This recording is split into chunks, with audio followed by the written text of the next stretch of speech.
السلام علیکم ورحمۃ اللہ وبرکاتہ۔ بسم اللہ الرحمن الرحیم۔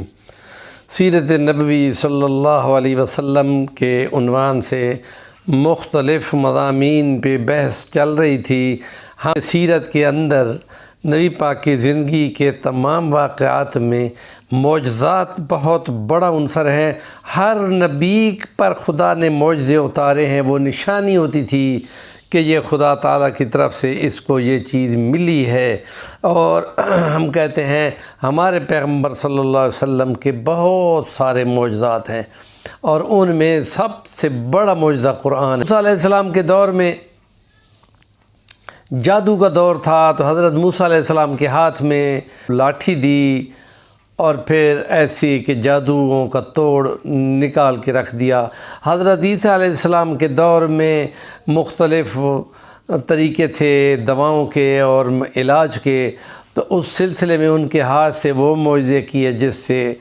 ان کی ہیبت ان پر قائم ہوئی۔ ہمارے پیغمبر صلی اللہ علیہ وسلم کے دور میں ادب اور شاعری کا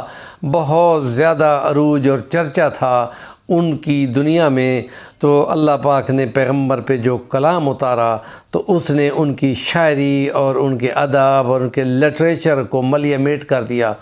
اور پھر یہ جواب دیا گیا، ایک آیت کا مقابلہ تمام انسانیت مل جائے تب بھی نہیں کر سکتی، تم 10 صورتوں کا مقابلہ نہیں، ایک صورت کا مقابلہ اور ایک آیت کا مقابلہ بھی کر کے لاؤ تو نہیں لا سکتے، اس لیے کہ یہ اللہ کا کلام ہے، بندوں کا کلام نہیں ہے، اور اس میں کوئی اختلاف نہیں ہے، یہ من جانب اللہ ہے اور امی پیغمبر پر اتری ہے، جس کی شان یہی ہے کہ وہ خدا کی طرف سے تعلیم یافتہ ہے، کسی انسان کا وہ شاگرد نہیں ہے۔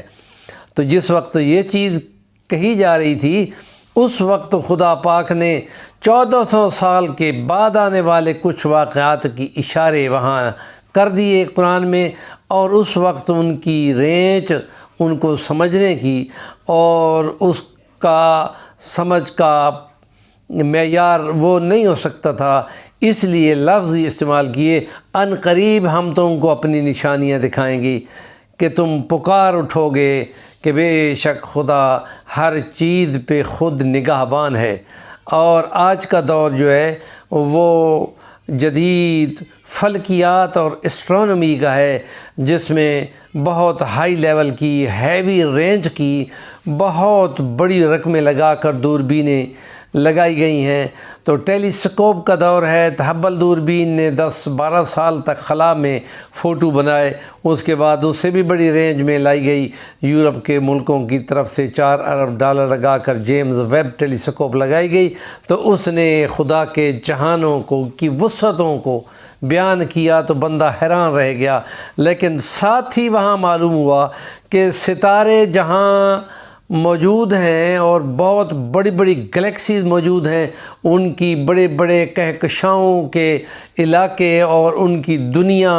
ایسے بھی بلیک ہول ہیں کہ جن میں وہ گم ہو جاتی ہیں، اور یہ بھی نہیں ہے کہ جب کہیں گم ہو کہیں سے نکل آئیں، یہ بات معلوم ابھی تک نہیں ہو رہی۔ تو اس کی صورت واقعہ اس کی جو 56-57 نمبر آیتیں ہیں، اور اس کو خدا نے اپنی ذات کی قسم اٹھا کر یہ کہا ہے کہ جہاں خدا تعالیٰ کئی اور جگہیں قسمیں اٹھاتا ہے، تو وہاں اس نے اس بات کی قسم یوں اٹھائی ہے، لا اقسم بمواقع النجوم وانہ لقسم لو تعلمون عظیم۔ اور جو مصر کا سائنس جاننے والا مفسر تھا علامہ طنطاوی 1985 تک، اس نے اسی آیت کا حوالہ دیا ہے کہ دیکھو یہ قرآن مجید اس بلیک ہول کا ذکر کر رہا ہے جس کے اندر سمندر کہکشاؤں کے اور اربوں خربوں سورج وہاں اس کے اندر گم ہو جاتے ہیں، اور ایسا کوئی خدا کی طرف سے وہاں سسٹم ہے کہ جو وہ گم کر دیتا ہے ستاروں کو کہکشاؤں کو، اور یہ وہ چیز ہے کہ جس کی قسم خدا نے اٹھائی ہے۔ اگر تم سمجھ سکو تو یہ بہت بڑی قسم ہے، اور یہ علماء ہمارے جو سائنس نہیں جانتے وہ اس چیز کو بیان ہی نہیں کرتے، نہ بیان کر سکتے ہیں۔ یہاں تو وہ بیان کریں گے جن کو اس علم کی دسترس ہے۔ ہمارے علماء کو فقہ کی دسترس ہے، نکاح طلاق کے، ایجاب و قبول کے، اور یہ معاشرت کے بہت سارے مسائل جو بنیادی ہیں ان کی باتیں بہت ازبر ہیں کہ وہ ان کو پڑھائی جاتی ہیں۔ لیکن جدید دور سائنس کا دور ہے اور اس میں فلکیات اور ان چیزوں کو بیان نہیں کیا جاتا۔ ہاں یار ٹھیک ہے کہ مولانا موسیٰ روحانی بازی جدید فلکیات کے نام سے ایک کتاب انہوں نے لکھی تھی،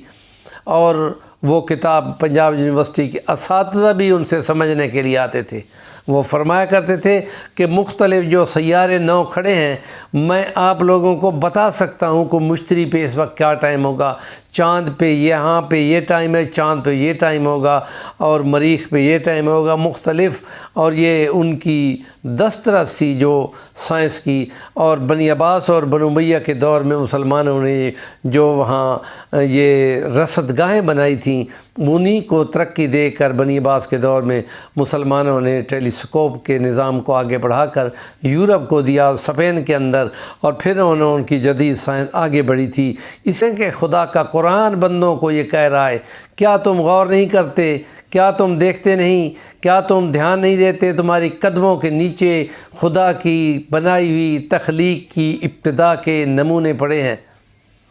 اور سورۃ تبارک میں کیسے فرمایا، غور سے آسمان کو دیکھو، تمہیں کوئی نقص نظر نہیں آئے گا، دوبارہ نگاہ دوڑاؤ، تمہاری نگاہ ناکام ہو کر مایوس ہو کر واپس آ جائے گی، اس کو کوئی نقص نہیں ملے گا۔ ہمارے چینل کا نام ہے صفی الرحمن الوانی، ضرور سبسکرائب کریں اور کمنٹ بھی کیا کریں۔